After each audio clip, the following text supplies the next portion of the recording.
కథ కాదు జీవితం. ఇంకేం చేస్తాను, తను అడిగినప్పుడల్లా వెళ్ళాను మేడం. 1 వీక్ ఉన్నాను మేడం హాస్పిటల్లో. 1 వీక్ నన్ను ఎట్లా అంటే ఒక పశువు కానీ హీనంగా వాడుకున్నాడు. ఆ సొంతం వాళ్ళ అక్క మొగుంతో ఎఫ్ఐఆర్ కడతారా మేడం? వాళ్ళ అక్క మొగుంతో నేను పడుకున్నానంట.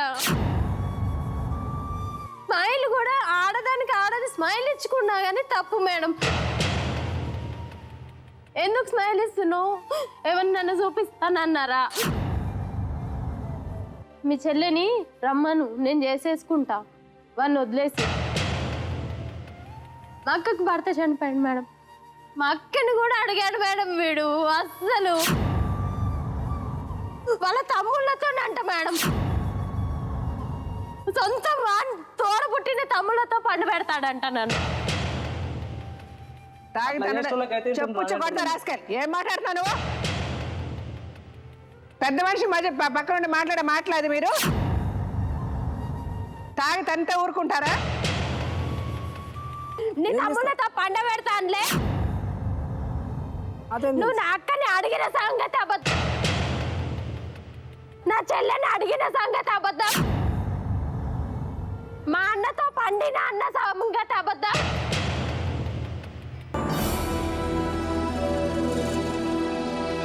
నా పిల్లలు నీకు పుట్టలేదు, ఇప్పుడు కూడా మొగని కాదా? ఏ రకానికి అయ్యిందంటుడు? అసలు సిగ్గుండాలా నీకు?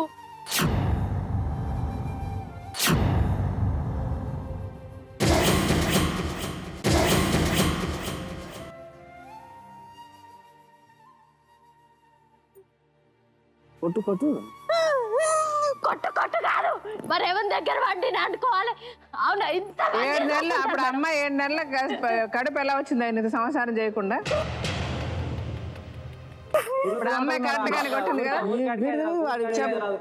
చెప్పుచ్చు కొట్టాలి నేను నిజంగా. అమ్మాయి మామూలు కొట్టింది. అక్కడ ఇక్కడ తిరిగే ఉంది. ఏం తిరిగింది? ఎక్కడ తిరిగింది? 7 నెలలు లేదని ఇంకో పెళ్లి చేస్తే పెద్ద మనిషి అయితే నలుగురిలో పెట్టి విడాకులు ఇప్పించి పెళ్లి చేయాలి. ఎవరినడి పెళ్లి చేస్తావు? ఇంకో పెళ్లి విడాకులు ఇస్తే నీకు వస్తాను ఆడికి విడాకులు ఇవ్వకపోతే పెళ్లి చేసేస్తారా? మరి మీరే చేశారు. ఎవరిని పడితే వాళ్ళని చేసుకుంటావు నువ్వు పెళ్లి. అమ్మాయికి విడాకులు ఇవ్వకుండా నువ్వు అంటే 7 నెలలు ఆడలేకపోతే నువ్వు ఉండలేవు. లవ్ మ్యారేజ్ చేసి ఇచ్చింటి మేము, కట్నం ఇవ్వకుండా ఏం జాగా అమ్మి అన్ని ఇవ్వకుండా నీకు అదే నీ కాడికి నా పిల్లలు ఇస్తాను వచ్చి మీ అల్లుడు వచ్చి అడిగితే ఉందని చెప్పినాం. పిల్ల మాకు ఇష్టపడ్డదాన్ని చేసుకొని 10 సార్లు తింటూ ఆ పిల్ల వల్లనే వల్ల అన్నది మేడం. ఎవరు వచ్చి అడిగితే ఏంటి? చేసుకున్నావు కదా పెళ్లి, పిల్లని తిన్నగా చూసుకున్నావు. చూసుకోలేదు కాబట్టే కదా ప్రాబ్లం. నువ్వు చూసుకుంటే ఎందుకు గొడవ వస్తుందయ్యా? మీరు మంచిగా చూసుకుంటే అమ్మాయి ఎందుకు ఇలా వచ్చి ఏడ్చుకొని రోడ్డు మీద పడుతుంది? ఏం అవసరము? అమ్మాయి ఏమన్నా పని చేయకుండా ఇంట్లో కూర్చుందా? లేదు కదా, కష్టపడుతుంది కదా, పని చేస్తుంది కదా. ఏదో 1 సంవత్సరం చేసింది మేడం. హైదరాబాద్ 1 సంవత్సరం చేసింది. అప్పులకు పాలైనా 1 సంవత్సరానికి నాకు ప్రెగ్నెంట్ అయిందా? మనము ఊరు నుంచి వచ్చినాక 1 సంవత్సరం నేను పని చేసినా. నాకు పెద్ద ఫస్ట్ పిల్ల పుట్టి కడుపు పోయింది. 2 సంవత్సరాలు అడ్డ మీదకి తీసుకుపోయిండు మేడం. అందరు నిలబడి అడ్డ మీదకి తీసుకుపోయిండు. రెగ్యులర్ పనికి నాగప్ప దగ్గర అంటే ఎమ్మడే కదా పోయింది. ఇవాళ ఎమ్మడే కదా పోయేది. యాక్టింగ్ చేసడం వచ్చు, నాకు రాదు అట్లా చేసడం. ఎవరు యాక్టింగ్ చేస్తున్నారు? నాలాగుంటదు. నేను నా పిల్లల గురించి ఆలోచిస్తున్నా, నీ గురించి ఆలోచించాను. నేను ఆలోచించదా? ఊరికి రావాలి కదా, ఊరికి రావాలి కదా. అంటే దేనికి రావాలి? పిల్లలకు రావాలి. ఊరికి రావాలంటే ఊరికి వచ్చి సంసారం చేసి ఏ తీరుగా పెట్టుకున్నా?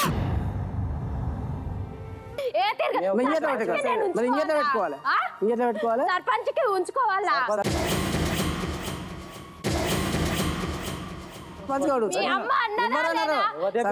సర్పంచ్ ఎందుకు రాలేదు? పెద్ద మనుషులలో పెడితే సర్పంచ్ ఎందుకు రాలేదు? అవునా? వేస్ట్ మాటలు నేనా నువ్వా? నువ్వు కడుపుకు అన్నం తినే మాట మాట్లాడు. అసలు అన్ని అబద్ధాలు చెప్తాది మేడం. ఆ అమ్మాయిని మాక్సిమం ఎంత హింస పెట్టాలో పెట్టేశారు. ఓకే, అది మాకు తెలుస్తుంది. మీరు చెప్పాల్సిన అవసరం లేదు. మీరు ఏం చేశారు మీ మనసుకు తెలుసు, మాకు తెలుసు. మేము కనుక్కోకుండా అయితే మిమ్మల్ని పిలిపియాం. ఇప్పుడు మీరేం చేయాలనుకుంటున్నారు చెప్పండి ఎవరిది అమ్మాయికి. కాపురం చేసుకోండి ఇద్దరు కలిసి అని చెప్తున్నా. ఆ అమ్మాయి కాపురం చేసే పద్ధతిలో మీరు చూసుకోవట్లేదు కదా. ఇంకేం చూసుకోవాలి? నువ్వే కదా వదిలేసి వచ్చా. ఇప్పుడు అమ్మాయిని వదిలి 3 నెలలు అయింది నువ్వు వచ్చేసి. ఆ రోజు కొట్టిదే నీకు రెడీ చేసింది, ప్లాన్ చేసి ఎందుకు కొట్టింది? కొట్టియనికి ప్లాన్ ఎందుకు ఎందుకు వీడు ఎందుకు? ఇప్పుడు నువ్వు చెప్పేదానికి ఏదైనా కారణం ఉండాలి కదా, ఏదైనా నమ్మేలాగా ఉండాలి కదా. ఎందుకు కొట్టాలని ప్రయత్నించింది? ఏం కొట్టాలని ప్రయత్నించింది? నువ్వేం కనుక్కున్నావు? ఎవరు చెప్పారు నీకెవరు చెప్పారు? ఇంటికి రమ్మంటున్నాడు నన్ను. నేను వీడిని ఇట్లా కొట్టాలని ప్లాన్ చేసిన ఆ రోజు నైట్ 11 గంటలకు ఎవరితో ఎవరి ప్రూఫ్ ఏంటి? చేసింది. తర్వాత చూస్తే నీ ప్రూఫ్ ఏంటి? అలాగే ఏదైనా జరిగి ఉంటే నువ్వు పోలీస్ స్టేషన్కి వెళ్ళి చెప్పాలి. పోలీస్ స్టేషన్ తోటి కూడా కొట్టించా, పోలీస్ తోటి కూడా కొట్టించా. ఎవరిని? నన్ను. ఎందుకు కొట్టించింది? ఆ రోజు పోలీసు అలా ఉన్న కొట్టరు కదా. ఎవరిని కొట్టిపియాలనుకుంటున్నా? నువ్వు మనిషివి కాదు, చెప్తున్నా కదా. మీ వాళ్ళకు నా కఠినం నాకు ఉండాలి. అట్లా అయితే నిన్ను తన్నియడానికి నేను రెడీ.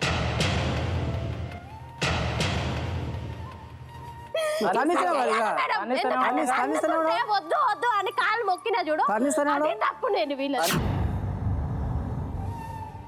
నువ్వేం చెప్పాలనుకుంటున్నా ఫైనల్ గా చెప్పమ్మా.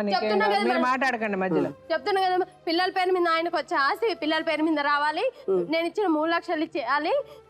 నాకు మెయింటెనెన్స్ నేను 3 లక్షలు ఎప్పుడు ఇచ్చావని అడుగుతున్నారు మేడం. చిట్టి ₹1,00,000 చిట్టి ఎప్పుడు ఇచ్చారు? 3 లక్షలు. ₹1,00,000 రెండో దానికి కట్టిరా?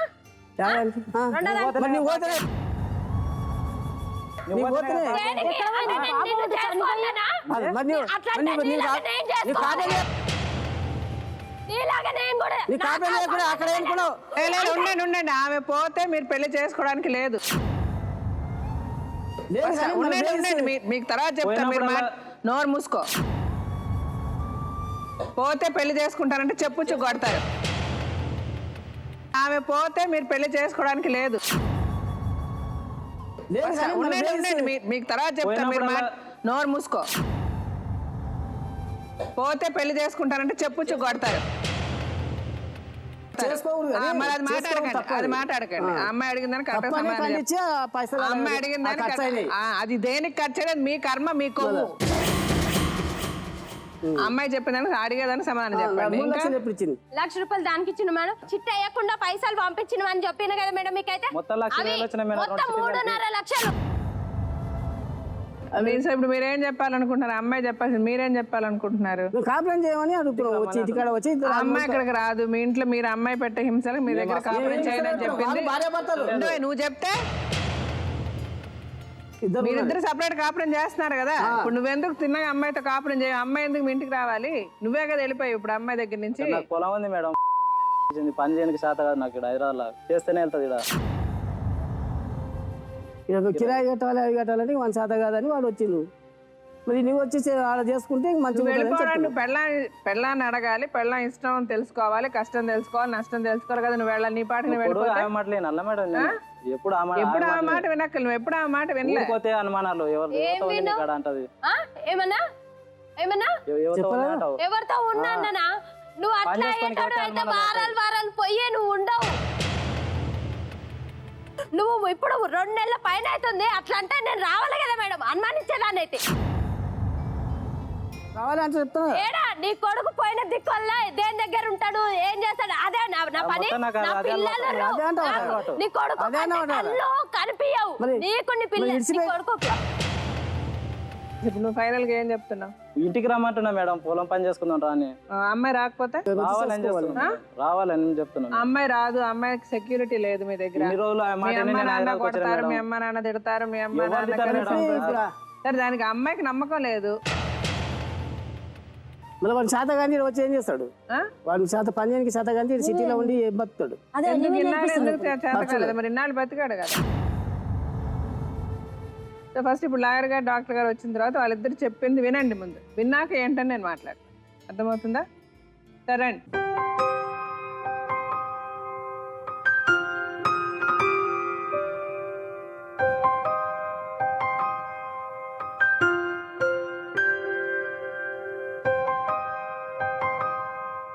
ఏంటంటే చంద్రశేఖర్, మీ క్యారెక్టర్ గురించి మాట్లాడాలి అంటే అండి, ఎక్స్ప్రెషన్ ఇంటెన్షన్ అంటూ ఉంటాం. అంటే ఏంటంటే బయటికి మీరు చూడటానికి ఎలా ఉన్నారు, లోపల మీకు ఉండేటటువంటి భావం ఏంటి, అంటే ఒక స్త్రీ గురించి మీకు ఉండేటటువంటి ఒక అభిప్రాయం ఏంటి, ఒక భార్య గురించి ఉండేటటువంటి అభిప్రాయం ఏంటి.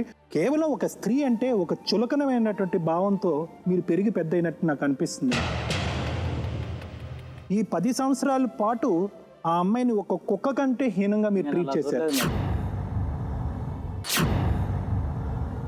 ఇప్పటికి కూడా నేను అలాగేమీ చేయలేదు అనేటటువంటి మీ భావం ఎక్కడి నుంచి వస్తుంది అంటే కనుక, ఆ భావం అన్నది మీరు చిన్నప్పటి నుంచి పెరిగినటువంటి వాతావరణం, పెంపకం లోపం కూడా ఇది వేలెత్తి చూపెడుతుంది. కాబట్టి ఈరోజు కాదు, ఒక 10-15 సంవత్సరాల తర్వాత కూడా బహుశా మీరు చేసినటువంటి తప్పు ఏంటి అన్నది మీరు గ్రహించటం అన్నది చాలా కష్టసాధ్యం. దీనికి ఒక special different style of counselling కావాలి. ఏంటి ఆ కౌన్సిలింగ్ అంటే కనుక ఎంపతీ కౌన్సిలింగ్. అంటే అవతల వ్యక్తికి కలిగేటటువంటి నొప్పి, బాధ గురించి వివరించేటటువంటి ఒక కౌన్సిలింగ్ పద్ధతిని మీకు అవలంబించాలేమో. చిన్ననాటి నుంచి మీరు పెరిగినటువంటి వాతావరణం వల్ల ఇప్పటికీ కూడా ఆ అమ్మాయి మీద మీకు ఒక దయాగుణం కానీ జాలి కానీ నాకు కనిపించట్లేదు. ఇంకా కూడా ఏంటంటే ఇలా మాట్లాడేటటువంటి తీరు బట్టి, లేదంటే ఇలా మా అందరి ముందు మిమ్మల్ని ఇలా ప్రశ్నించినందుకు ఇంకో 2 దెబ్బలేసి ఆ అమ్మాయిని కంట్రోల్ చేయాలనేటటువంటి అభిప్రాయంతోనే మీరు ఉన్నారు. కానీ ఇప్పటికైనా కూడా నా తప్పు నేను తెలుసుకున్నాను. ఈమె 3 అబార్షన్లు, 2 ఆడపిల్లలతో సతమతం అవుతుంది. 10 సంవత్సరాలతో ప్రతి 2 సంవత్సరాలకి ఒకసారి ఆ అమ్మాయి కాన్పు వచ్చింది. ఈ అమ్మాయిని ఒక స్త్రీగా, ఒక భార్యగా, లేదంటే 2 ఆడపిల్లల తల్లిగా నేను ఎటువంటి గౌరవించాలనేటటువంటి మినిమం అండర్స్టాండింగ్ మీలో లేదు అనేటటువంటిది బాధ. అందుగురించే నేను ఇందాక ఏమన్నాను అంటే కనుక, మీ ఎక్స్ప్రెషను, మీ ఇంటెన్షను, అంటే లోపల ఉండేటటువంటి ఆలోచన, బయటకు కనిపించేటటువంటి తీరు, ఈ రెండిట్ల మధ్యన చాలా వ్యత్యాసం ఉంది. చంద్రకళ గురించి తను పడినటువంటి 10 సంవత్సరాల్లో బహుశా అమ్మ, నువ్వు ఏదైతే ఒక మనిషి చూడకూడదు అనుకుంటాడో, పగవాడు శత్రువుకు కూడా అంత కష్టం రాకూడదు అనుకుంటాడో, మానసికంగా అంత విరిగిపోయాడు. ఈరోజు నీ కంటిలోంచి వచ్చే ప్రతి కన్నీటి బొట్టుని మేము నమ్ముతున్నాం. అదేంటంటే ఒక మానసిక వేదన, ఒక హింస. ఇప్పుడు ఆ అమ్మాయి ప్రత్యేకంగా 2 అంశాలు చూసింది. ఒకటి ఏంటంటే తన అక్కకి తనకంటే ముందు పెళ్ళయ్యి తను సంతోషంగా ఉంటుంది. అంటే పెళ్ళంటే ఇదే కదా అని చెప్పి ఊహించుకునేటటువంటి మనస్తత్వం. అంటే ఇంత మంచి భర్త ఉంటాడు, భర్త అంటే ఇలా చూసుకుంటాడు. పెళ్ళి అయిన తర్వాత వాళ్ళ చెల్లికి కూడా పెళ్ళి అయింది, ఆ అమ్మాయి వాళ్ళ భర్తతో కూడా సంతోషంగా ఉంటుంది, ఆ అమ్మాయి కూడా పెళ్ళి కానీ సంతోషంగా ఉంటుంది. కానీ తను ప్రశ్నించుకునేటటువంటి ప్రధానమైనటువంటి ప్రశ్న ఏంటంటే, నేనే కర్మ చేసుకున్నాను, నేనేం పాపం చేసుకున్నాను కాబట్టి నా భర్త ఇలా దక్కాడు అనేటటువంటి. దీనికి బహుశా ఎవరు సమాధానం చెప్పలేరు. ఒక ఆడపిల్లకి అబార్షన్ అనేటటువంటిది ప్రెగ్నెన్సీ కంటే 5 రెట్లు ఎక్కువ స్ట్రెస్తో కూడినటువంటి అంశం. అంటే అబార్షన్ అన్నది ఒక 5 రెట్లు ఎక్కువ ఒత్తిడితో కూడినటువంటి అంశం. అలాంటిది 3 అబార్షన్లు జరిగినాయి అంటే కనుక 3 రెట్లు ఈ అమ్మాయి డిప్రెషన్లోకి వెళ్ళింది అనేటటువంటి. సో తన స్థానం ఏంటి, రేపొద్దున ఏం జరగబోతుంది తన జీవితంలో, ఆ పిల్లలకి ఎటువంటి భవిష్యత్తుని ఇవ్వబోతున్నాను, నా భర్త ఎప్పుడన్నా మారుతాడా, అతన్ని మార్చేటటువంటి ప్రయత్నం వాళ్ళ తల్లిదండ్రులు చేస్తాడా అనేటటువంటి ప్రశ్నలతోనే ఆ అమ్మాయి జీవనయానం సాగిపోయింది. ముఖ్యంగా ఆ అమ్మాయి ఏం కోల్పోయింది అనేటటువంటి అంశం, అదేంటంటే స్వేచ్ఛను కోల్పోయిందమ్మా. దానికి మొదటి బీజం ఎవరు వేశారంటే తల్లిగా మీరే వేశారు. అంటే చదువుకునేటటువంటి స్వేచ్ఛని, చదువుకోవాలని కోరుకునేటటువంటి ఒక ఆడపిల్ల ఆ స్వేచ్ఛని ఫస్ట్ ఆఫ్ ఆల్ మీరు హరించారు. మీరు బలవంతం పెట్టారు, మెడ వంచారు, పెళ్లి చేయించారు. వీళ్ళ యొక్క ప్రిన్సిపల్స్ ఆఫ్ వైఫ్ అంటే ఒక భార్య గురించి వీళ్ళ ఇంట్లో ఉండేటటువంటి ఆలోచన శైలి, సిటీలో ఉండేటటువంటి మీరు ఒక ఆడపిల్లకి ఎటువంటి కుటుంబం, ఈ 2 ఆలోచన శైలి చాలా భిన్నంగా ఉన్నాయి. మీరేమనుకున్నారు అంటే కనుక సిటీలో ఉంటే కనుక బహుశా ఏంటంటే మా అమ్మాయి మా దగ్గరే ఉంటుంది అనేటటువంటి అభిప్రాయంతో ఉన్నారు. కానీ వాళ్ళు ఏంటంటే సాంప్రదాయాలు కానీ పద్ధతులు కానీ, నేను ఇందాక నుంచి చెప్తున్నాను కదా, చాలా భిన్నంగా ఉంది. ఇవి మీరు విశ్లేషించకుండా, మీరు చూడకుండా పెళ్లి చేశారు. అదే ఆలోచనతో ఎప్పటికైనా నేను సిటీలో ఉంటాను, ఇదే వాతావరణాన్ని ఎంజాయ్ చేస్తాను అనేటటువంటి తత్వం ఆ అమ్మాయికి వచ్చింది. సో అది 2వ హరింపు. 3వది ఏంటంటే ఆర్థిక స్వేచ్ఛ కానీ, ఆలోచించి ఎక్స్ప్రెస్ చేసి మాట్లాడేటటువంటి స్వేచ్ఛ కానీ, ఇవేవి కూడా ఆ అమ్మాయికి దక్కనటువంటి పరిస్థితి. దానికి తోడు ఏంటంటే నా తల్లితో వ్యక్తపరచాలి, చెప్పాలి అనుకునేటటువంటి అంశం ఏదైతే ఉందో, ఒక తల్లితో ఒక ఆడపిల్ల డిస్కస్ చేసింది, దానికి చాలా గ్యాప్ ఏర్పడింది మీ ఇద్దరి మధ్యన. బహుశా ఏంటంటే మొదటి నుంచి ఆ డిస్కషన్ జరిగి మీరు కౌన్సిల్ చేస్తూ ఉంటూ అమ్మ స్లోగా అడ్జస్ట్ అవ్వమ్మా అని చెప్పేటటువంటి ప్రయత్నం చేస్తే బహుశా ఈ పరిస్థితి వచ్చి ఉండేది కాదేమో అని ఒక చిన్న ఆలోచన. ఏదేమైనా మేడం, బహుశా ఏంటంటే మరీ అంత సన్నగిల్లినటువంటి పరిస్థితి అయితే లేదు. అనుభవాలు కరెక్టే కాదనట్లేదు, అన్ని భయంకరమైనటువంటి అనుభవాలు ఆ అమ్మాయికి ఉన్నాయి. కానీ ఏంటంటే ఇద్దరు ఆడపిల్లలు పెరిగి వాళ్ళు పెద్దవాళ్ళు అయిన తర్వాత మీ తండ్రి ఏడి అనేటటువంటి ప్రశ్న ప్రతిసారి మనకు వచ్చేటటువంటి ప్రశ్నే. కాబట్టి ఆడపిల్లల దృష్ట్యా ఆ అమ్మాయిని మానసికంగా మార్చుకుని ఇతని తత్వాన్ని కూడా మనం మానసికంగా మార్చుకునేటటువంటి పరిస్థితి తీసుకురాగలిగితే కనుక ఈరోజు బహుశా వీళ్ళిద్దరు మళ్ళీ కలిసి ప్రయాణం చేసేటటువంటి ఇంకొక అవకాశాన్ని మనం ఒకసారి సద్వినియోగం చేసుకుంటే బాగుంటుందేమో అని నా అభిప్రాయం. మేడం, చంద్రశేఖర్ గారు మరి చిన్నపిల్లని అంటే మైనర్ మ్యారేజ్ చేసుకున్నందుకు మీకు లా గురించి చెప్పాలా, లేకపోతే భార్య ఉండంగానే రెండో పెళ్లి చేసుకున్నందుకు ఆ లా గురించి చెప్పాలా, ఆడపిల్ల అని తెలిసిన తర్వాత దాన్ని అబార్షన్ చేయించినందుకు ఆ లా గురించి చెప్పాలా, భార్య నువ్వు నా దగ్గర ఉన్న చోటనే కాపురం చెయ్యాలి అని ఫోర్స్ చేస్తూ ఆమెను మానసికంగా శారీరకంగా హింసిస్తున్నందుకు మీకు పడే శిక్షల గురించి చెప్పాలో మాకు అర్థం కావాలి. ఏ ఆడవాళ్ళు కూడా అంత ఓపెన్గా తను పడిన శారీరకంగా శ్రమ గురించి హరాస్మెంట్ గురించి చెప్పరండి. ఒకటి అన్నిటికంటే ఇప్పుడు మనం మెయిన్గా రావడానికి వచ్చింది ఏంటంటే 16 ఏళ్ళ అమ్మాయిని మీరు పెళ్లి చేసుకున్నారంటే మేబీ అది చాలా ద్రోహం కిందకు వస్తుంది, అది మైనర్ మ్యారేజ్. నెక్స్ట్ థింగ్ ఏంటంటే ఎన్నిసార్లు ఆడపిల్లలు లేరు, మగపిల్లల రేషియోకి ఆడపిల్లల రేషియో సరిపోవట్లేదు, ఆడపిల్లల్ని చంపొద్దు అని చెప్తున్నా కూడా అసలు మీరు ఎంత ఈజీగా కూడా ఆ యాక్ట్ ఎంత స్ట్రింజెంట్గా ఉంది. PCPNDT యాక్ట్ అని ఉంది. అది ఏంటంటే 3 సంవత్సరాలు జైలు శిక్ష, 10,000 అంటే 10,000 జరిమానా. ఆడపిల్ల అని తెలుసుకున్న మరుక్షణమే అబార్షన్ చేయించినందుకు ఎవరు చేశారు? ఉండండి కాసేపు, ఆవిడ మాట్లాడేది వినండి. మేడం, వీళ్ళు కొట్టలేదు, ఆడపిల్ల అని తెలిసినా వీళ్ళు అబార్షన్ చేయించుకోలేదు, ఏమీ చేయలేదు, ఇంకొక పెళ్లి చేసుకోలేదు. నువ్వు ఏదైతే ఆయన రెండో పెళ్లి చేసుకున్నారని తెలిసిన తర్వాత కూడా మళ్ళీ 2 పిల్లల్ని అయితే నువ్వు కన్నావు అంటే అది మరి నీ ప్రాబ్లం నీకు అర్థమై కంటున్నావో అదేదో తెలియట్లేదు. అంటే మేబీ మేము అనుకోవడం ఏంటంటే నువ్వు ఊరికి వెళ్ళకపోవడానికి ఇందాక నువ్వు మేడం గారితో ఒక మాట చెప్పావు, వాళ్ళందరూ ఒకటి నేను ఒక్కదాన్ని ఒకటి ఒక ప్రశ్నలాగా మిగిలిపోతున్నాను అంటే నీకు అదొక ఇన్సెక్యూరిటీ అనేది అయిపోయింది. నువ్వు వెళ్ళిపోతే ఆయన రెండో పెళ్లి చేసుకుంటావు. భర్త ఇంకొక అమ్మాయిని పెళ్లి చేసుకున్నప్పుడైనా కూడా మీ రైట్స్ గురించి మీరు మాట్లాడండి. మరి అక్కడ అందరు మేడం అప్పుడు అదేనండి, అదే చెప్పబోతున్నా. లాయర్లు ఎలా రాస్తారో రెండో పెళ్లి అయిపోయింది అని అన్నప్పుడు నీకు పిల్లలు పుట్టలేదు అని అన్నప్పుడు లాయర్లు వెంటనే ఇమీడియట్ గా అది కాదమ్మా, అది చాలా తప్పు, అది తీసుకురొచ్చి అప్పుడు అయింది కనుకనే ఈ అమ్మాయి ఇప్పుడు ఇట్లా అనుభవిస్తుంది. నేనున్న దగ్గరే వచ్చి కాపురం చేయి, నాకు ఇష్టం వచ్చినట్టే కాపురం చేయి అని చెప్పే హక్కు భర్తకి లేదు. కాకపోతే ఆ ఇద్దరి అవగాహన మధ్యనంటే వాళ్ళిద్దరు ఒక మాట మాట్లాడుకుని ఇద్దరు కూడుకుని అక్కడ మేము సంసారం చెయ్యాలని అంటారు. కానీ నువ్వు వెళ్ళి ఖచ్చితంగా నేనున్న దగ్గరే నువ్వు కాపురం చెయ్యాలనే హక్కు మాత్రం ఏ భర్తకు లేదు. అట్లాగే భార్య నేనున్న దగ్గరే నువ్వు కాపురం చెయ్యి అనే హక్కు అయితే మాత్రం లేదు. ఈ అమ్మాయి చెప్పిన ప్రతి అంశము నాకు ప్రాణ భయం ఉందని, ఏదైతే ఆ అమ్మాయిని ఐసోలేట్ చేసి మీరందరూ కూడా రెండో పెళ్లి చేసుకున్నారని ఇవన్నీ చెప్పిన తర్వాత ఏ కోర్టు కూడా అంటే రేపు పొద్దున లీగల్గా కూడా ఆయన మీ నాన్నగారు కూడా అక్కడికి వచ్చి కాపురం చెయ్యి, ఎవరూ కూడా బలవంతంగా కూడా ఆ అమ్మాయిని కాపురం చెయ్యి అని చెప్పే హక్కు మాత్రం మీకు ఎవరికీ లేదు. ఇంకొకటమ్మా, నువ్వు ఇందాక మేడం గారితో చెప్పినట్టు నీకు ఇష్టం ఉంటే నువ్వు కాపురం చేయొచ్చు, లేదు అని అనుకుంటే సెకండ్ డెసిషన్ కూడా తీసుకోవచ్చు. మీరు ఆమె ఉండకపోతే ఎట్లా అని చెప్పని అన్నారు కదా, ఆమె రావట్లేదు కనుక మేము డైవర్స్ అని, ఆమె వచ్చినా రాకపోయినా డైవర్స్ అనేది మీరు తీసుకోవచ్చు. కానీ ఈ కారణాలు మీరు ఏదైతే చూపిస్తున్నారో మీకు ఖచ్చితంగా డైవర్స్ అనేది రాదు. ఎందుకంటే ఆడపిల్లలు ఉండి ఈ అమ్మాయి చెప్పిన ఎలిగేషన్స్ అన్నీ కూడా రేపొద్దున ప్రూవ్ అయిన తర్వాత ఎట్టి పరిస్థితుల్లోనూ డైవర్స్ అనేది రాదు.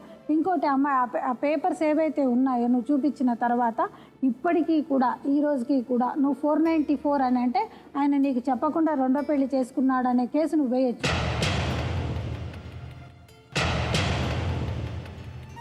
కానీ అలాంటివన్నీ కూడా ఏమి ఇప్పుడు ప్రస్తుతానికి ఆలోచించదు. ఎందుకంటే మేము బయట మీ పిల్లల్ని చూసిన తర్వాత ఇందాక డాక్టర్ గారు చెప్పినట్టు విడిపోయేంత కారణాలు కావు, అట్లాగే కలిసి ఉండేంత చిన్న కారణాలు కూడా కావు మీ ఇద్దరి మధ్య.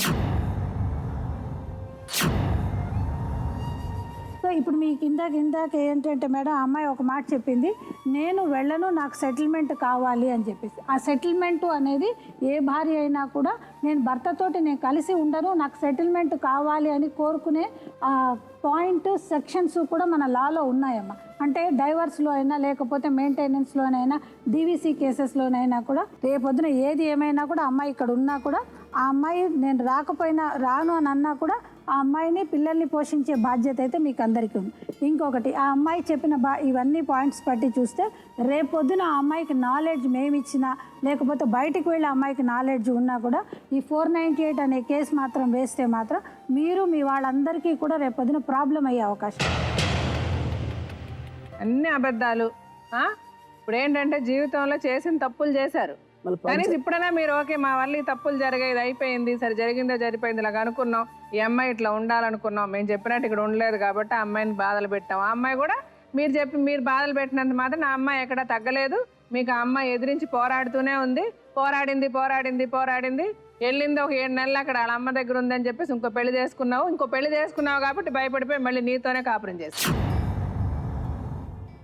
మొత్తానికి ఏదో ఒప్పించుకుని తీసుకెళ్ళింది, ఆ నరకం నుంచి బయటపడింది, సపరేట్ గా ఫిల్మ్ నగర్ లో ఉన్నావు, కాపురం చేస్తావు. అప్పుడైనా తినగా కాపురం చేస్తావా? అది లేదు నీకు.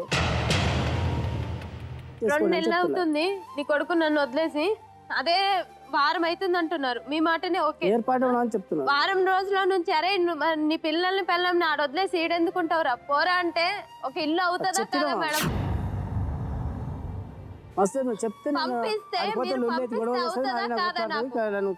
అట్లా పంపించకుండా నన్ను ఈ స్థాయికి ఎంత అంటే అసలు నేను ఉన్నా గానీ సచిన శివాన్ని అంత నువ్వే ఎదురుతున్నావు, బూతులు ఎదురుతున్నావు అన్ని అన్న మాటలకి. సరే నువ్వు పద్దాక ఒక మాట అంటున్నావు, అది ఎవరో చూపిస్తే నేను సంసారం చేయను.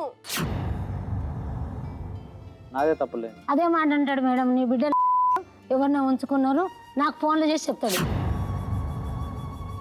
మళ్ళీ అతను ఇంకో పెళ్లి చేసుకున్నప్పుడు నువ్వు ఆ రోజున వదిలించుకొని ఉండాలి. ఆ రోజు ఇష్టపడి చేసుకుంటాడు మేడం. మళ్ళీ వచ్చావు కదా,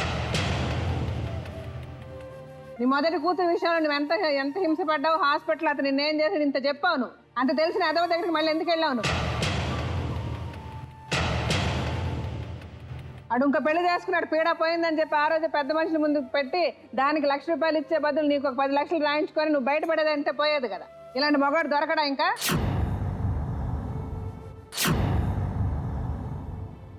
కులంలో పెళ్లి చేశారు కదా మేడం. అదే మరి పాటు చేసినాం కానీ ఇట్లా అంటే ఇట్లా చేస్తారని మాకు కూడా తెలియదు మేడం. అమ్మాయి ఏం అడిగిందని నువ్వు వెళ్ళిపోయావు, నువ్వేదో కబుర్లు చెప్తున్నావు. ఏంటి అమ్మాయి నన్ను చంపేయాలనుకుంది, కొట్టాను, ఇవన్నీ అబద్ధాలు. నీకు తెలుసు నాకు తెలుసు, ఇంకొద్దు. నీకు ఒకటే ఏంటి, ఆ అమ్మాయిని మీ ఊరు తీసుకెళ్ళాలి, మీ ఊర్లో నువ్వు కాపురం చేయాలి. ఆ అమ్మాయి సిటీలో కాపురం చేస్తానంటే అది నీకు నచ్చట్లేదు. ఇది ఒక్కటే ప్రాబ్లం, వేరే ఇంకేమీ ప్రాబ్లం కాదు. మీరు సో మీరిద్దరు ఎలా కాపురం చేయాలనుకుంటున్నారు, ఎలా కలిసి ఉన్నారు? అతని దగ్గర నువ్వేం మారాలనుకుంటున్నావు, ఆమె దగ్గర ఏం మారాలని మీరు అనుకుంటున్నారు? ఫస్ట్ నువ్వు చెప్తావా? మేడం నాకు ఇప్పట్లో అయితే నాకు ఓపిక లేదు మేడం తనతో పాటు కలిసి ఉండడం మాత్రం. నాకైతే అసలు తనతో పాటు కలిసి ఉండాలన్న టాక్ కూడా నా మైండ్లో లేదు మేడం. ఎప్పుడు వదిలేసి వెళ్ళిపోతారో తెలియదు, ఎప్పుడు ఏ టైంలో. నేను గ్యాస్ ఓపెన్ చేసుకున్నా కానీ తను చూస్తూ నిలబడ్డాడు. కానీ అవును నాకు ఎప్పుడు జరిగింది? మొన్న మేడం తను వెళ్ళిపోయే ముందు ఓపెన్ చేసుకున్నా కానీ నా పిల్లలు నా పిల్లల్ని వస్తుంది అన్న టాక్ అయితే లేదు మేడం. నువ్వెందుకు అతనితో ప్రతిదానికి ఆర్గ్యూ చేస్తావు, ప్రతిదానికి ఎందుకు గొడవ పడతావు, ఎందుకు అంత లెవెల్కి వెళ్తావు? నీకు ముందు నీకు నచ్చలేదు, నీ పని నువ్వు చేసుకుంటావు, నీ బతుకు నువ్వు బతుకుతావు, వదిలేసాయి. కొన్నాళ్ళు నీ బతుకు నువ్వు బతుకు ఆటోమేటిక్గా రాడా? ఇప్పుడు నువ్వు గొడవలు పడడం వల్ల, నువ్వు నోరు పారేసుకోవడం వల్ల, నువ్వు రోడ్డు మీదకి రావడం వల్ల నీ సైడ్ రైట్ అని ఎంతమంది అంటున్నారు? సరే 80 మంది నువ్వు రైట్ అంటే కనీసం ఒక 20 మంది అతను రైట్ అంటారుగా. అమ్మాయి చంద్రకళ గయ్యాలిది, పండివ్వదు అని కూడా మాట్లాడే వాళ్ళు కూడా ఉంటారు కదా. సరే ఉండరా? ఇప్పుడు నువ్వు చేయాల్సిందల్లా నేను అతనితో ఉండను కాదు, నీకేం కండిషన్స్ కావాలో చెప్పు. కొన్ని రోజులు వేరుగా పెడతాను మేడం, దూరంగా పెడతాను. నేను మాత్రం నువ్వు పెట్టు, ఎలా చేస్తావు చెప్పు, ఏం చేయాలనుకుంటున్నావు? కొన్ని రోజులు మాత్రం దూరంగా ఉండాలి మేడం. మా ఇద్దరి మధ్యలో నువ్వు పిల్లల్ని చూస్తానంటే నేను ఓకే మేడం. ఈ విషయంలో మాత్రం నేనేమంటా కలిసి ఉంటాం మేడం. ఇప్పటి నుంచి కలిసి ఉంటే మీకు హింసించడానికి మనుషులు ఉండరు కదా, కలిసి ఉండకపోతే. మీరు వెళ్ళి అడగండి అమ్మాయి, వెళ్ళండి. నమ్మకం కలిగించాలి. అడగండి అమ్మ, మీరేం చేశారు?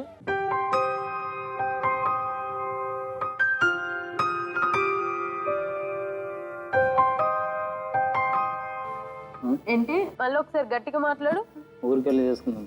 ఊరికి అన్ని బాధలు పడ్డ ఆడది ఈసారి ఇప్పటి నుంచి అట్లాంటివి ఏం ప్రాబ్లం. నాకు అసలు నేను రాను.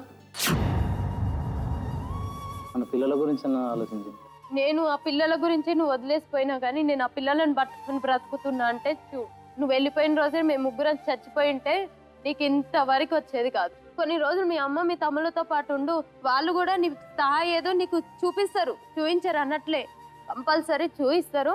ఆ స్థాయికి వచ్చినప్పుడు నా పిల్లం నా పిల్లలు అని నీ మనసుకి ఎక్కడ తగులుతుందో ఆ రోజు వద్దు. ఆ తెలిసిన రోజు మాత్రం నేను కంపల్సరీ హ్యాపీ వస్తాను. కానీ ఒకటి శేఖర్ నేను చెప్పేది, నేను బ్రతికేది మాత్రం నా ఇద్దరి కూతుర్ల వల్ల. నేను ఇప్పటి వరకు ఇక్కడికి రావడానికి కూడా వాళ్ళిద్దరు నువ్వే మాట ఇట్లా చేస్తున్నావు. నేను సరే నువ్వు అంటున్నావు కదా జనాల మాట అని, నేను జనాల కోసం బ్రతుకుతలే, నేను నా పిల్లల గురించి బతుకుతున్నా. ఏం కాదు, ఊరికి వెళ్ళి చేసుకుందాం.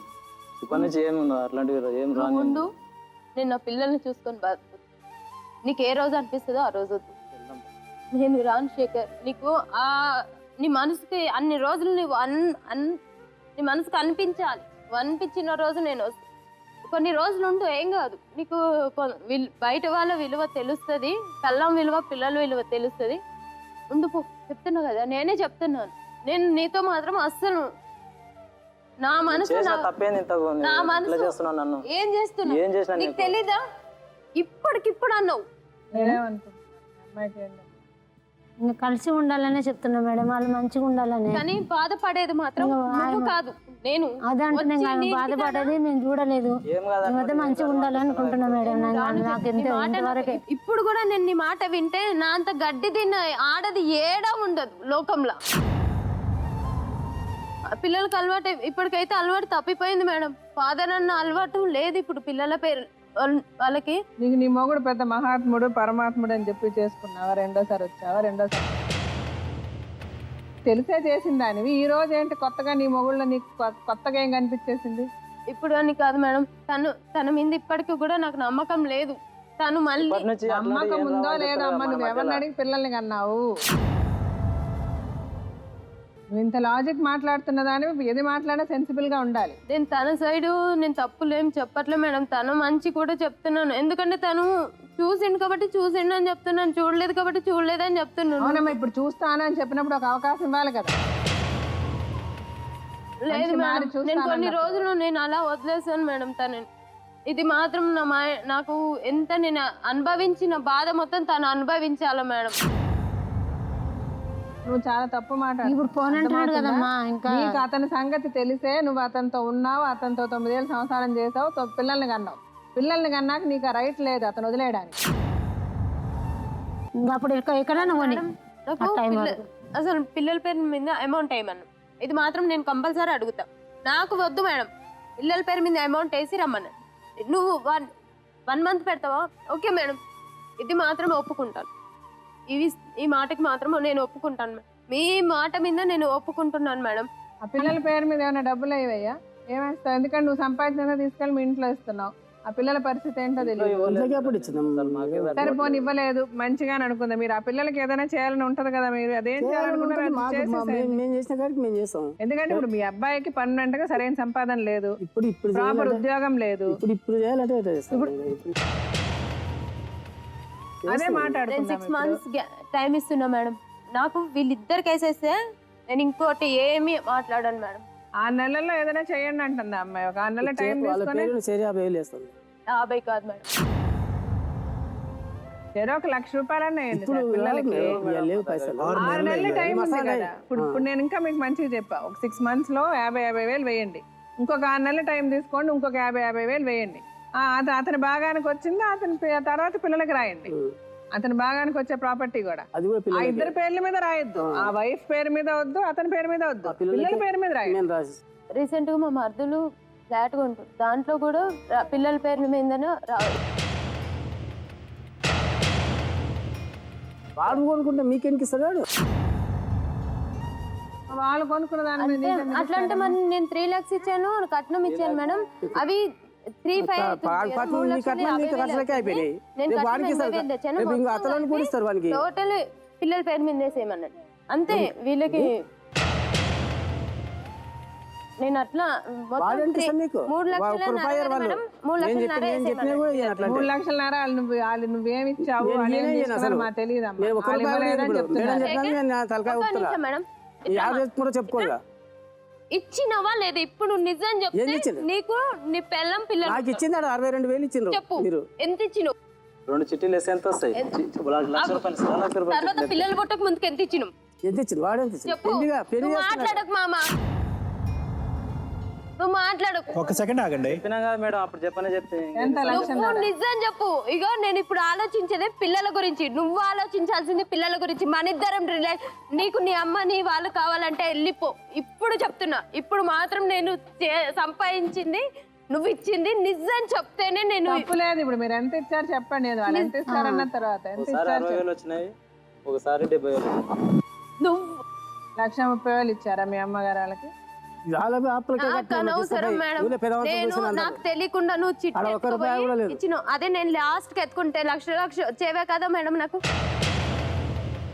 పిల్లల పేరు మీద నేను సంపాదించింది పిల్లల పేరు మీద చేయమని నువ్వు ఇచ్చింది. పిల్లల పేరు మీద 1,00,000 వేస్తానన్నాడు. లేదు మేడం, లక్ష కాదు అట్లా. నేను చెప్పినాక 1,00,000 వేస్తాను మేడం. అట్లాగానంటే వినకుంటే నీ కొడుకు నీ దగ్గర పెట్టుకో మామ. నా దగ్గర నా పిల్లలకేం సాకొద్దు, నా పిల్లలకేం సాకొద్దు. బ్రతుకుతాం అడుక్కోవచ్చుకోనన్నా నా పిల్లలకు పెట్టుకుంటాం మేడం. నీకు సంసారాలు నిలబెట్టాలి చేపించుకోవాలన్నా ఆలోచన నీకుంటే ఆ మాట ఇప్పుడు ఉండమ్మా. నువ్వు చాలా ఎక్కువ మాట్లాడుతున్నావు, అయిపోయింది. నేను ఇప్పుడు ఊకను. నా 3,00,000 నాకు ఇచ్చేస్తే నేను బాగా అడగా. 3,00,000 డబ్బు మాకే అవసరం, మనిషి ముఖం చూస్తలేవు. సరే ఇప్పుడు ఒకటమ్మా, నువ్వు ఇలాగ లెక్కలు వేసుకుంటే ఏ కాపురాలు నడవు, ఏ పంచాయతీకి ఒక రిజల్ట్ రాదు. అర్థమవుతుందా? నువ్వు పిల్లలు నీ సంసారం కావాలనుకుంటే ఆయన ఇద్దరు పిల్లల మీద 1,00,000 రూపాయలు వేస్తాడు. అతని పేరు మీద ఏదైతే ప్రాపర్టీ అతనికి అనేది వస్తుందో వాళ్ళ వంతు, అది స్పూన్ అవని, గరిట అవని, చెంబు అవని, అది నీ పిల్లల పేర్ల మీద రాస్తాడు. ఇప్పుడు నువ్వు ఏదన్నా తెలివిగా ఆలోచించి నువ్వు నీ పిల్లలు బాగుండాలంటే, నీ జీవితం కాపాడుకోవాలి, కుటుంబం బాగుండాలంటే ఇది పద్ధతి. అలాగే అమ్మాయిని వదిలించుకున్న రోజు 1,00,000 రూపాయలు కట్టాలని నీకు తెలిసే వదిలించుకున్నావు, నీకు తెలిసే డబ్బులు కట్టుకొని. ఆ లెక్కలని ఇప్పుడు నువ్వు చెప్పక, ఇక్కడ నువ్వు నీ కొడుకు నీ మొగుడు అన్నది కాదు ఇక్కడ మ్యాటర్. మీ ఇద్దరు సంసారం ఏంటి, మీరిద్దరు సంతోషంగా ఉన్నారా లేదా మ్యాటర్ కాదు ఇక్కడ. ఆ ఇద్దరు పిల్లల గురించి నేను ఇంత మాట్లాడుతున్నా. లేకపోతే ఎప్పుడో చెప్పుంది మీరిద్దరు ఎట్లయినా తగలాడండి అని. నువ్వు వెళ్ళి అట్లా వెళ్ళి అతను కొట్టినా కూడా వచ్చి మళ్ళీ నీ దగ్గరికి వచ్చి నేను సంసారం చేస్తా, నేను బాగుంటాను అంటే ఇంతమంది అంటే ఎలాంటి మగవాడైనా ఆడు ఎంత ఎదవ పని చేసినా పెళ్ళాం కొడితే పడి ఉండడు. పిల్లలంటే ప్రేమ ఉంది కాబట్టి, నువ్వంటే ప్రేమ ఉంది కాబట్టి అతను చేసిన తప్పులు అతను తెలుసుకొని నేను మారదాము, నేను మంచిగా ఉందామన్న ఉద్దేశం ఉంది కాబట్టి మళ్ళీ నీ దగ్గరికి వచ్చి మాట్లాడాడు. ఇవన్నీ నువ్వు తెలుసుకోవాలి. ఓకే మేడం, మీరు అంటున్నారు కదా, సరే ఇప్పుడు ఏడుంటావు అది చెప్పు. నేనైతే ఊర్లోకి రాను. ఎందుకను దానికి కూడా చెప్తున్నా, నాకు జరిగిన పనికి నేను రాను. ఆ అమ్మాయి చెప్పేది కరెక్టే. కొన్ని రోజులు ఉండే ఇక్కడే ఉండు నువ్వు. ఎవరికి ఆమె మాట వినొచ్చిన మేడం. అవును, నా మాట వినొచ్చు కదా. ఎట్లా? నీ ఊర్లో అమ్మాయికి నచ్చట్లేదు కదా ముందు నుంచి. మీ ఊర్లో గొడవలన్నీ అక్కడ ఉన్నప్పుడే కదా జరిగాయి. ఇక్కడ వచ్చి బాగానే ఉన్నారు కదా, సంపాదించుకున్నారు కదా ఇక్కడికి వచ్చి బాగానే. అక్కడ ఏర్పాటే ఉన్నామంటున్నా కదా. అక్కడ ఏర్పాటు అమ్మాయి ఉండలేనంటుంది కదా. మళ్ళీ వాడు పని చేయడానికి చేత కాదు ఇక్కడ ఉంటే మళ్ళీ. ఇప్పుడు మీ అమ్మాయి కాపురం ఎక్కడ చేస్తే కరెక్ట్? అతను వచ్చి మా తెలియదు ఇలా కాపురాలు ఎట్లా ఉంటాయి. అతను వచ్చి సిటీలో కాపురం చేస్తే కరెక్టా, మీ అమ్మాయి వెళ్ళి వాళ్ళ ఊర్లో కాపురం చేస్తే కరెక్టా? మంచిగా ఉండాలనుకుంటున్నా మేడం. నేను కాపురం ఎక్కడ పెట్టాలన్నదే మాట. ఎక్కడన్నా పెట్టుకున్నాను, ఇష్టం ఉన్న తను ఉండాలి మేడం. నేను దానికి ఏం అనలేదు మేడం. నేను ఇక్కడ ఉన్నాను మేడం, ఇంటి దగ్గర అయితే ఉంటాను. ఇద్దరు కాంప్రమైజ్ కారు, ఇద్దరికి ఒళ్ళు కొవ్వు, ఇద్దరికి పొగరు. ఆ పిల్లలు చంకనాకపోవాలి. ఇప్పుడు నువ్వు మొగుడితో సంసారం చేస్తావా లేదా అన్నది ఒకటే. పిల్లల్ని పెట్టుకొని నువ్వు మీరు ఇద్దరు కలిసి ఉంటారా, కాపురం చేస్తారా లేదా? నేనైతే అక్కడైతే ఉండను. ఇప్పుడు నువ్వు చెప్పవా డేషి? అమ్మాయి ఇక్కడే ఉంటానంటుంది. మీరు ఇంతకు ముందు ఉన్నట్టు ఇక్కడే ఉండి పద్ధతిగా నువ్వు నీ పిల్లలు నీ ఇళ్ళని చూసుకుంటారా, లేకపోతే నువ్వు వెళ్ళి అక్కడికి వెళ్ళి వస్తూ ఉంటావా? ఊరి దగ్గరనే ఉంటాం మేడం.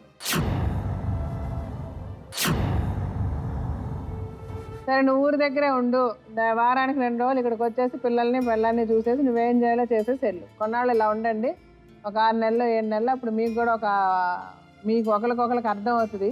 అప్పుడు ఆ రోజు అమ్మాయిలో మార్పు వస్తే అమ్మాయి వచ్చి మళ్ళీ ఉంటుంది. నువ్వు మారావన్న నమ్మకం అమ్మాయికి కలిగితే, మీ అందరి మీద నమ్మకం కలిగితే అమ్మాయి ఊర్లోకి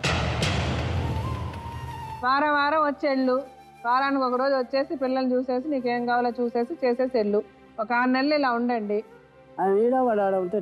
అవును, కొన్నాళ్ళు ఉండనివ్వండి. ఇప్పుడు ఇంత గొడవలు జరిగిపోయి ఇంత ఒక మిస్అండర్స్టాండింగ్స్ వచ్చిన తర్వాత కొన్నాళ్ళు అలా ఉండనివ్వండి. ఎందుకంటే అతను వచ్చి ఇక్కడ ఉండడానికి ఇష్టపడలేదు కదా. సో వారం వచ్చి 1 రోజు ఉండేసి వెళ్తాడు. వాళ్ళిద్దరికి ఒక అండర్స్టాండింగ్ మళ్ళీ రానివ్వండి, ఒకరి మీద ఒకరి నమ్మకం కలగనివ్వండి. ఊరికి రమ్మనండి. ఆ అమ్మాయి ఊరికి రానని చెప్తుంది, మళ్ళీ ఊరికి రమ్మనండి అంటే ఏంటి? అతను కరెక్ట్గా 6 నెలలు చెప్పిన ప్రకారం వచ్చి నీకు నెలకి చెప్పినది ఇచ్చి వచ్చి వారం పిల్లల్ని నిన్ను చూసి వెళ్ళినప్పుడు నమ్మకం కలగాలి కదా మనిషి మీద. నేనైతే చెప్తున్నా మేడం, శారీరకంగా మాత్రం నేను అతనితో ఉండాల్సిన అవసరం లేదు, అది కూడా రాసి తీసుకుంటాం. సరే మేడం. 6 నెలల్లో ఒక డెసిషన్ నువ్వు తీసుకో. 6 నెలల వరకు అతను అక్కడే ఉంటాడు, నువ్వు ఇక్కడే ఉంటావు. వారం నువ్వు వెళ్ళి అమ్మాయిని చూడాలి. ఒకటి మేడం, నాకు 6 months తర్వాత మీరు చెప్తున్నారు కదా, 6 months తర్వాత తను ఓకే అడ్జస్ట్ అయ్యి ఓకే అయితే అక్కడికి వెళ్ళినాక కూడా వేరుగానే ఉంటాను. ప్లస్ మేము కలిసి ఉన్నా కానీ వాళ్ళ పిల్లల పేరు మీద మిగతా వేసేయాలి. 6 నెలల తర్వాత ఆయన నెక్స్ట్ 6 months మీరు కలిసి ఉంటే పిల్లల పేరు మీద ఇంకొక 50,000 వేస్తారు. ఆయన ఏదైతే ప్రాపర్టీ మీ ఆయనకి ఇవ్వాలనుకుంటున్నారో అది పిల్లలు ఇద్దరి పేరు మీద రాస్తాడు. ఇది పక్కా. ఇప్పుడు నెలకి అమ్మాయికి మెయింటెనెన్స్కి ఎంత ఇస్తారన్నమాట ఒక మాట చెప్పేసి వారం మీరు వెళ్ళి చూడండి వాళ్ళని ఒక 6 నెలల వరకు. సరిపోను 2 వారాలకు వెళ్ళు. నీకు పిల్లల్ని ఎప్పుడు చూడాలంటే అప్పుడు. నీకు పిల్లల్ని చూడాలనుకున్న రోజు వెళ్ళు. నెలకు 2,000 అయితే నెలకు 2,000 పంపిస్తాను. నీ మాట నేను నా మాట నీకు 10,000 వస్తాయి. 10,000 వస్తాయి. 300 ఇచ్చేది నాకు ఊరికాడ. మరి 550 ఇస్తుంటే ఏడెందుకు చేయు? అంటే నేను ఇష్టపడి రావాలా? నేను నీ వల్ల అన్ని కోల్పోయినా. నువ్వు 2,000 ఇస్తే ఎవరికి బిచ్చం ఇస్తున్నావా? మంచి చెప్తున్నావు కాబట్టి నువ్వు నెత్తికెక్కి కూర్చుంటున్నాను ఇక్కడ. ఒకటి వెళ్ళి అక్కడ సంసారం చేయి. ఆ ఊర్లో సపరేట్గా కాపురం పెట్టండి. అతను చూసుకుంటాడు, పని చేస్తాడు. నువ్వు పని చేసినా చేయకపోయినా నిన్ను నీ పిల్లల్ని చూసుకుంటారు. చెప్పిన ప్రకారం 6 నెలల్లో నీ పిల్లల పేరు మీద 50,000 వేస్తారు. ఆ తర్వాత ఇంకొక 6 నెలలు 50,000 వేస్తాడు. ప్రాపర్టీ నీ పిల్లల పేరు మీద రాస్తారు. లేదు నువ్వు ఇక్కడే ఉంటానంటే 6 నెలలు ఇక్కడే ఉండి నువ్వేం సంపాదించుకో. అతనికి చేతనైనట్టు నెలకి 2,000 ఇస్తాడు. తీసుకొని సంసారం చేయి. 6 నెలలు చూడు, నచ్చిన రోజు నువ్వు వెళ్ళు. సరే అంటే సంతకాలు. నాకు ఇంటి రెంట్ 1,500 మేడం గుడిసేది. ఆయన ఇచ్చే 2,000కి పిల్లలకి నాకు ఇంట్లో రైస్ అవన్నీ ఎట్లా గడుపు? నువ్వు వెతుక్కుంటున్నావు ఈ సొల్యూషన్. నువ్వు వెతుక్కుంటున్నావు. నువ్వు వెళ్ళి ఆ ఊర్లో ఉండి నువ్వు సపరేట్ కాపురం పెడితే నీ ఇంటి ఆలే కడతారు, నీకు రైస్ ఆలే ఇస్తారు, ప్రతిదీ ఆలే చూస్తారు. నువ్వు ఇక్కడ ఉండాలనుకుంటున్నావు కాబట్టి ఇది నీ డెసిషన్. సరే అది సంతకాలు పెట్టించుకోండి.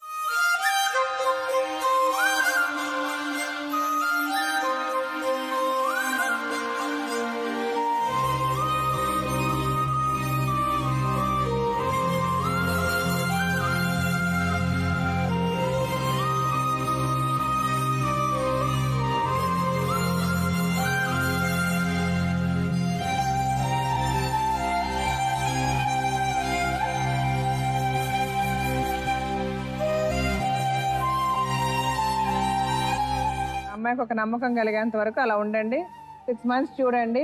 తర్వాత నువ్వు వెళ్ళి అక్కడ ఉంటావా, అతను వచ్చి ఇక్కడ ఉంటాడా, మీ ఇద్దరు మంచిగా మాట్లాడుకొని ఒక డెసిషన్కి రండి. సరేనా? బయలుదేరండి.